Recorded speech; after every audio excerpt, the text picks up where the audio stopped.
आशीष की जिंदगी के 15-16 साल कितने परेशानियों में गुजरे थे, ये बात तो वही जानता था। जब उसकी उम्र 10 साल की हुई थी तभी से वह कमाना शुरू कर दिया था। कभी वो बसों में मूंगफलियां बेचा करता, कभी किसी चाय के होटल पर लोगों के जूठे चाय के बर्तन या कप उठाया करता। आखिरकार आशीष 10 साल की उम्र से ऐसा करने पर मजबूर क्यों हो गया था? और दोस्तों, आगे चल करके जो इसकी जिंदगी में नया पेच फंसता है, 15-16 साल की उम्र में जो उसका कुंवारापन छिन जाता है। एक अमीर घर की औरत आशीष को अपने ऊपर रेप करने के लिए, अपने साथ हम बिस्तर होने के लिए जो तरह तरह के हथकंडे अपनाती है, वो बात सुनने वाली है। आशीष एक ऐसे गरीब घर से बिलोंग किया करता था जिस घर में 2 वक्त की रोटी भी नहीं बनती थी। जिन घरों में एक वक्त की रोटी खा करके और दूसरे वक्त में पानी पी करके सो जाते थे, ऐसे घर से ताल्लुक रखता था आशीष। उसके घर की मजबूरियां उसको 10 साल की उम्र पर काम करने के लिए मजबूर तो कर दिया था। बसों में मूंगफलियां बेचा करता था, होटलों में लोगों के जूठे बर्तन को धोया करता था, जैसे तैसे करके अपने घर को चला रहे होते हैं, क्योंकि उसके शराबी बेवड़े पिता को घर की कोई भी फिक्र नहीं होती है। उसकी मां अक्सर बीमार रहा करती थी। उससे बड़ी उसकी 3 बहनें हुआ करती थी। अब 3 बहनें कहां जाए, धंधा करती जाकर के अगर घर में रहेंगी तो इज्जत की रोटी उन्हें कौन देगा? लेकिन आशीष ने 10 साल की उम्र में आते ही ये घर की सारी जिम्मेदारियां अपने कंधों पर ले ली थी। उसकी मां आशीष से कहती थी कि बेटे, तुम्हारा बाप किसी काम का नहीं है, ये किसी दिन हम सबको अपनी शराब की और अय्याशी के खातिर हम सबको बेच डालेगा। इसलिए बेटे, अपनी बहनों का ख्याल अब तुम्हें ही रखना है और इस घर को भी तुम्हें ही लेकर के चलना है। इतनी बड़ी जिम्मेवारी 10 साल की उम्र में आशीष के कंधों पर आ जाती है और उस जिम्मेदारी को उसने बड़ी बाखूबी निभाया था। तो दोस्तों, बड़ी हैरान और परेशान कर देने वाली ये कहानी है आज जो मैं आपको सुना रहा हूं। यह एक नौजवान 15-16 साल लड़के के कुंवारापन, जो एक अमीर बाप की एक बिगड़ी हुई औरत कैसे उसका कुंवारापन छीन लेती है, कैसे उसके साथ वो रात को तरह तरह से अपने साथ उससे वो संबंध बनाती है, बस यही कहानी आप लोगों को मैं आज सुनाने जा रहा हूं। तो चलिए दोस्तों, बस आपसे रिक्वेस्ट है कि प्लीज चैनल को सब्सक्राइब कर ले और वीडियो को लाइक करना ना भूले। आपका एक लाइक मुझे बड़ा हौसला और बड़ी हिम्मत देती है। आदाब, नमस्कार, सत श्री अकाल, मैं मनोज यादव, मेरा अभिवादन स्वीकार करें। आज की यह सच्ची घटना जो मैं आपको सुनाने जा रहा हूं, जैसे जैसे करके आशीष की जिंदगी बढ़ती जा रही थी, घरों की जिम्मेदारियां भी उनके ऊपर बढ़ती जा रही थी। मुश्किल से 150 रुपए दिन भर में उसके हाथ लगते थे, जिससे उसके घर का खर्च बड़ी बामुश्किल से चला करता था। जैसे जिसके खर्च हुआ करते हैं, वो अपने खर्च को अपनी कमाई में उसी तरह से पूरे करने की कोशिश किया करते हैं। एक वक्त में खाना बन जाता था, दूसरे वक्त में पानी पी करके ही उसको गुजारा करना पड़ता था। लेकिन एक दिन उसके एक पड़ोसी ने आशीष से कहा कि मैं तुम्हारी नौकरी एक घर में लगवा देता हूं। घर में एक माली के काम करने के लिए, घर में नौकर का सफाई सुथराई का काम करने के लिए एक मालकिन को जरूरत होती है और मालकिन का पति अक्सर बाहर रहा करता था, ज्यादा काम भी नहीं करना पड़ेगा। वो कहता है कि अंकल, जैसा आप ठीक समझो वैसा आप देख लो, मुझे तो फिलहाल काम की तलाश है और पैसों की जरूरत है ताकि मेरा घर का खर्च चल सके। अब उसका पड़ोसी आशीष को एक आलीशान बंगले के अंदर सफाई सुथराई करने के लिए, जो पेड़ पौधों को पानी देने के लिए वहां पर लगा दिया करता है काम में, क्योंकि एक गरीब घर का लड़का था, मेहनती लड़का होता है आशीष। यूं तो देखने का सुंदर था, रंग का भी गोरा था, लेकिन वक्त और हालात ने उसके चेहरे पर एक ऐसी मासूमियत और उसके चेहरे को ऐसा बना दिया था कि जिसकी वजह से उसकी उम्र अपनी उम्र से कहीं ज्यादा दिखने लगती है। लेकिन जैसे ही उस घर में वो पहुंचता है, उसको एक सर्वेंट क्वार्टर भी दे दिया गया था सोने के लिए और खाना भी उसको वहां पर ठीक ठाक मिल रहा होता है। तो अब उसके चेहरे की रंगत और उसके जिस्म का निखार बढ़ता चला जा रहा होता है। इसी तरह से काम करते हुए उसको लगभग उस बंगले के अंदर 1 साल हो जाते हैं। उसको सैलरी भी वहां से ठीक ठाक मिल रही होती है। अब पहले से कहीं बेहतर उसके घर की हालात होती है कि आखिर 1 साल बाद उस मालकिन की उस पर नजर जम जाती है। जब उसकी मालकिन उसे गौर से देखती है तो उसके मुंह से उस नौजवान, अभी ताजे ताजे जवान हो रहे उस 16 साल के आशीष पर जब नजर उसकी मालकिन की पड़ती है तो उसके मुंह से लार टपकने लगती है। बस वो अब उसको तरह तरह से अपने पास बुलाने के लिए, ज्यादा से ज्यादा अपने पास में उसको काम करने के लिए वो अपने पास रखने लगती है। अब क्या होता है कि उस मालकिन का जो था वो पति बाहर रहा करता था अक्सर काम के सिलसिले में। अब उसको अपने बिजनेस के सिलसिले में 2-2 महीने 3-3 महीने इधर उधर जाना पड़ता है।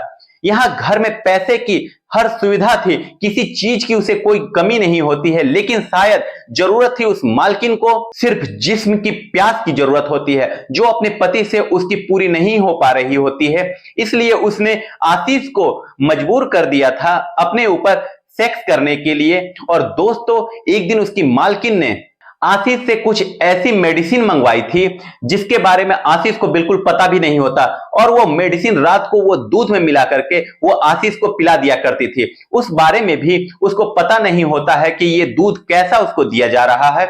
बस उसकी मालकिन ने ये कहा कि ये दूध पी लो और तुम्हारे अंदर बहुत अंदरूनी ताकत आ जाएगी, बहुत एनर्जी आ जाएगी।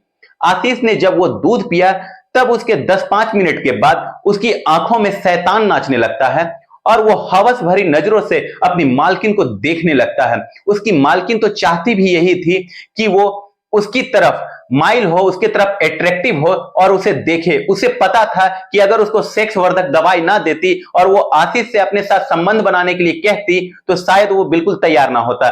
इसलिए उसने पहले ही आशीष को रात को धोखे से दूध में मिला करके सेक्स वर्धक दवाई यानी कि टैबलेट उसको दे दी थी। अब आशीष की नजरों में वो हवस तैर रही होती है। अब उसकी मालकिन उसके सामने अपने कपड़े उतार करके फेंक देती है। उसके बाद में रात को दोनों के बीच में जो वासना का तूफान उठता है वो बहुत ही शरीक और देखने लायक होता है, बहुत ही खतरनाक उठता है। अब तो रोज का यही सिलसिला हो गया था। उधर आशीष सुबह को जब सो करके उठता था और दिन में काम किया करता था तो अब उसका जिस्म सारा दर्द से चूर चूर हो जाया करता था, क्योंकि उस वक्त में जब वो दवाई खाए हुए होता था तब उसे उसका कोई सुध-बुध नहीं होता है। लेकिन जैसे ही सुबह को दवाई का असर खत्म होता था तो जिस्म के अंदर एक अजीब सी हलचल होती थी, अजीब सी बेचैनी हुआ करती थी, क्योंकि अभी तो वो ना तो बालिग था ना ही पूरी तरह से वो जवान हुआ था। लगातार इसी तरह से सालों गुजर जाते हैं और उसकी मालकिन जब उसका पति 2-4 दिन के लिए घर आ जाया करता था तब तो वो उसको रेस्ट दिया करती थी, और जैसे ही उसका पति चला जाया करता था अब आशीष की मालकिन उसके साथ जब जी चाहा मनमानी किया करते थे। आशीष को भी अब अपनी मालकिन के अंदर इंटरेस्ट आने लगा था। अब उसको पता होता है कि अब वो क्या कर रहा है, उसको सही गलत की तमीज नहीं होती है। एक कम अवस्था के बच्चे को मालकिन ने सेक्स की लत लगा दी थी, लेकिन ये सेक्स किस नतीजे पर पहुंचेगी, कहां जाकर के इसका अंजाम होगा, ये ना तो आशीष को ही पता था और ना ही उसकी मालकिन को पता होती है। वक्त गुजरता रहता है और आशीष उस घर में काम करता रहता है। अपनी सेक्स की लालच में मालकिन उसको बढ़ा करके पैसे दिया करती थी ताकि आशीष उसे छोड़ करके कभी न जाए और उसकी रातों को उसी तरह से रंगीन करते रहे। एक दिन अचानक से क्या होता है कि उसकी मां की इतनी ज्यादा तबीयत खराब हो जाती है कि अचानक से आशीष को अपनी मां को अस्पताल लेकर के जाना पड़ता है। अस्पताल जब लेकर के गया तो वहां पर जाते जाते उसकी मां ने दम तोड़ दिया होता है। दम तोड़ने के बाद आखिरकार उसके जाते जाते उसने अपने बेटे से यही कहा था कि बेटे, ये तेरी 3 बहनें हैं जिनको मैं तुम्हारे हवाले छोड़ करके जा रही हूं, और मैं ये चाहती हूं कि घर में रह करके अपनी बहनों का भी तुम ख्याल रखना और इनकी रोजी रोटी का भी तुम ख्याल रखना, इनको कभी कोई परेशानी मत आने देना। क्योंकि आशीष ये समझ चुका था कि वो मालकिन के चंगुल में फंसा हुआ है और वहां से वो कब तक इस तरह से रहेगा। उसे अपनी मां के कहे हुए वो आखिरी अल्फाज भी उसके दिमाग में कौंध रहे होते हैं, इसलिए उसने अपने मालकिन का यहां पर भी काम छोड़ दिया होता है। अब वो किसी बड़ी नौकरी की तलाश में था। उम्र भी उसकी बढ़ चुकी होती है, लगभग अब वो 18-20 साल की उम्र उसकी हो चुकी होती है। घर का फिक्र पहले ही उसको, जो बच्चा 10 साल की उम्र में अपनी घर की जिम्मेदारियों को समझ ले तो जाहिर सी बात है 30 साल की उम्र आते आते कितनी समझ और कितने तजुर्बे उसे हो जाती है। मालकिन के यहां उसने जाना आखिरकार बंद कर दिया होता है। उसकी जिस्म की भूख भी उसके आड़े नहीं आ रही थी। मालकिन के साथ रात गुजारी हुई वो रातें भी उसके आड़े नहीं आ रही थी। वो सब कुछ भूल करके अपनी बहनों को नई जिंदगी देना चाह रहा होता है, उसकी जिंदगी सुधारना चाह रहा था, इसलिए वो भागदौड़ कर रहा था। पढ़ा लिखा तो वो था नहीं, लेकिन कहीं इस तरह की वह नौकरी की तलाश में था कि जो उसे और अच्छे पैसे मिल जाए। और फिर कुछ भागदौड़ करने के बाद में उसे एक नौकरी ऐसी मिल गई होती है जिसमें उसको अच्छी खासी कमाई होने लगी थी। उसे एक फैक्ट्री में गार्ड की नौकरी मिल जाती है। दिन में उस फैक्ट्री में वो 8 घंटे गार्ड की ड्यूटी किया करता था और रात को एक बड़े होटल में वो वेटर का काम किया करता था। यानी कि अब उसको डबल इनकम होने लगी थी और उसकी घर की पटरी बढ़िया तरीके से चलने लगती है। इधर उसकी मालकिन इतनी परेशान हो गई थी कि आशीष के ना मिलने से, उसकी नौकरी छोड़ने से, कि वो अब करे तो क्या करे। जो उसे सालों से चरम सुख मिल रहा होता है, जिस्म का सुख मिल रहा होता है, अब वो उसकी भूख जो होती है वो बंद हो चुकी थी, उसकी खुराक उसे मिलनी बंद हो जाती है।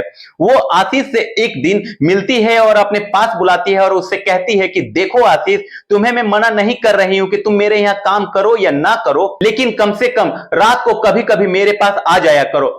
उसने अपनी मालकिन को समझाया कि मालकिन ये सब कुछ गलत है, इस तरह से आप मुझे बुलाओगी और ये नाजायज संबंध कब तक आप मेरे साथ रिश्ता रखोगी। उसने कहा कि आशीष, तुम जितने पैसे मांगोगे मैं तुम्हें उतने पैसे दूंगी, लेकिन इन ताल्लुकात को कभी खराब मत करो मेरे साथ। बहरहाल मैं तुमसे बहुत खुश हूं, तुमसे जो मुझे सुख मिलता है वो मुझे आज तक अपने पति से कभी नहीं मिला है। आशीष मना कर देता है कि मेरे आगे बहुत बड़ी जिंदगी है, बहुत बड़ी जिम्मेवारियां हैं, मेरी 3 बहनें हैं जो अब बिल्कुल जवान हो चुकी है, उसकी शादी मुझे करनी है और मैं इसी अयासी के चक्कर में लगा रहा तो मेरी बहनें तो जीते जी, उनको जब पता चलेगा कि उनका भाई क्या काम कर रहा है, वो तो जीते जी आखिरकार मर ही जाएगी। कहीं वो वैश्या ना बन जाए, कहीं वो कोई गंदा कृत्य ना करने लगे अपने पेट पालने के लिए। जितना हो सकता था उसने अपनी मालकिन को समझाया, लेकिन मालकिन के सर पर तो ऐसा भूत सवार होता है कि वो किसी तरह से भी छोड़ने के लिए तैयार नहीं होती है। अब मालकिन जो होती है वो आशीष को धमकियां देनी शुरू कर देती है कि अगर तुम मेरे पास वापस लौट करके नहीं आओगे तो मैं तुम्हारे खिलाफ पुलिस में कंप्लेन कर दूंगी, तुम्हें जेल भिजवा दूंगी।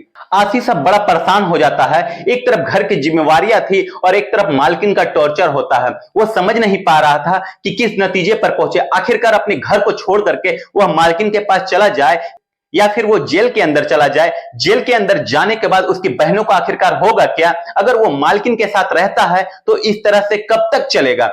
आखिरकार उनका ये भांडा फूट गया और उसके पति ने उसे देख लिया, तब भी उसे जेल जाना होता है। इसीलिए वो खतरनाक फैसला कर लेता है।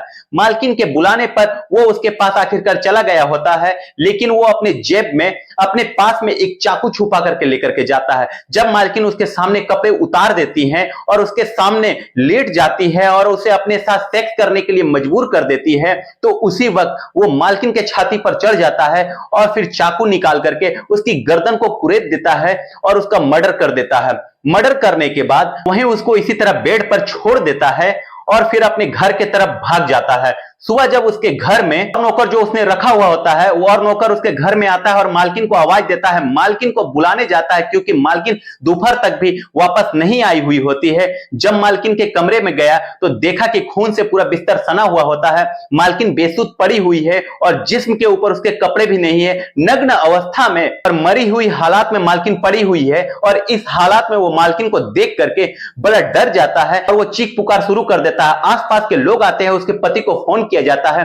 पति के फोन करने के बाद और उसका पति भी जहां कहीं रहता था वहां पर वापस लौट आता है। जब पुलिस इन्वेस्टिगेशन करती है, पूछताछ करती है कि ये इसकी हालत कैसे हुई, कौन इसके साथ रहा करता था, उसके पति ने कहा कि वैसे तो मेरी ज्यादा किसी से दुश्मनी नहीं है, या अपनी पत्नी के बारे में यह भी नहीं पता कि वो गलत थी या नहीं थी, लेकिन इतना जरूर है कि एक नौकर ने मेरे यहाँ 3-4 साल काम किया है, जिसका नाम आशीष होता है, वो फलना जगह रहता था, उसने कुछ दिन पहले मेरे यहाँ काम छोड़ा है, इसके बारे में मुझे और कुछ नहीं पता। उसके बाद पुलिस आशीष को बुलाती है और उससे पूछताछ करती है। पहले तो वो इधर उधर की बातें करता है, लेकिन जब मनोवैज्ञानिक तरीके से उससे पूछा जाता है तो आशीष आखिरकार टूट ही जाता है, रोने लगता है, गिड़गिड़ाने लगता है कि साहब मुझे माफ कर दो, मैं बड़ा परेशान था। मैडम ने जब मुझे ऐसे दो राहे पर ला करके खड़ा कर दिया था कि जैसे मैं समझ ही नहीं पा रहा था कि मैं क्या करूं। मैडम मुझे कई सालों से इस्तेमाल कर रही होती है और मैं उनके साथ कई सालों से इस्तेमाल हो रहा होता। इधर मेरी मां मर चुकी होती है, मेरे बेवड़े पिता को घर की कोई फिक्र नहीं होती है। मेरी 3 बहनें जवान थी क्योंकि उनकी जिम्मेदारियां मेरे कांधे पर थी। मालकिन जो थी मुझे छोड़ने के लिए बिल्कुल तैयार नहीं होती है। अब मालकिन मुझे धमकियां देने लगी थी। जब मैं मालकिन के पास नहीं जाता था तो वो मुझे जेल भेजने की धमकियां आखिरकार दिया करती थी। इसलिए उनसे पीछा छुड़ाने के लिए मुझे पता था कि अगर मैं मालकिन के साथ संबंध मेरा रिलेशन में रहा, एक दिन मालिक को पता चल जाएगा तो वो मुझे जेल भिजवा देंगे, और अगर मैं मालकिन से पीछा छुड़ाती हूं तो वो मुझे जेल भिजवा रही है, आखिरकार मैं करूं तो क्या करूं। बस इसी वजह से मैंने मालकिन से पीछा छुड़वाने के लिए खुद को मौत के घाट उतार दिया और मौत के घाट उतार करके मैं ये सोच रहा होता हूं अब मेरा पीछा छूट गया है, लेकिन अब मुझे ये पता नहीं था कि अब भी मेरी जिंदगी जो है जेल के अंदर ही कटेगी। जेल में जाते हुए आशीष ने यही कहा था कि सर मुझे जेल में जाने का कोई मलाल नहीं है, मेरी 10 साल से अब तक की जिंदगी संघर्षशील है। 10 साल जो मैं अब तक अपनी जिंदगी के है वो मैंने लोगों के यहाँ मजदूरी करके, बर्तन साफ करके, मूंगफलियां बेच करके अपने घर का भरण पोषण किया। अब मेरी बहनों का, मेरे घर का आखिरकार होगा क्या? मेरी बहनों का ख्याल रखना। मैंने जो मजबूरी में ये कत्ल किया है, मैं पेशेवर मुजरिम नहीं हूं, ना ही कोई अपराध करने का मुझे कोई शौक है, मैंने मजबूरी में ये कत्ल किया है, इसलिए मेरी सजा कम से कम मुझे मुहैया कराया जाए और मेरी बहनों को देखते हुए मुझे कम से कम सजा का मुहैया कराया जाए। आगे उसके साथ आखिरकार होता क्या है वो तो इन्वेस्टिगेशन के बाद और तफ्तीश और चार्जशीट दाखिल होने के बाद पता चलेगा। तो दोस्तों ये थी आज की कहानी जो मैंने आपको सुनाई। तो कैसी लगी ये आपको कहानी? दोस्तों अगर ये आपको कहानी अच्छी लगी हो तो प्लीज मेरे चैनल को लाइक शेयर सब्सक्राइब करना ना भूले। इस कहानी को सुनाने का उद्देश्य किसी को परेशान करना नहीं, किसी को हताश करना नहीं, किसी को निराश करना नहीं, बल्कि आपको जागरूक करना है, सजग करना है, सचेत करना है। मिलते हैं अगले किसी नए वीडियो में, तब तक के लिए जय हिंद, जय भारत।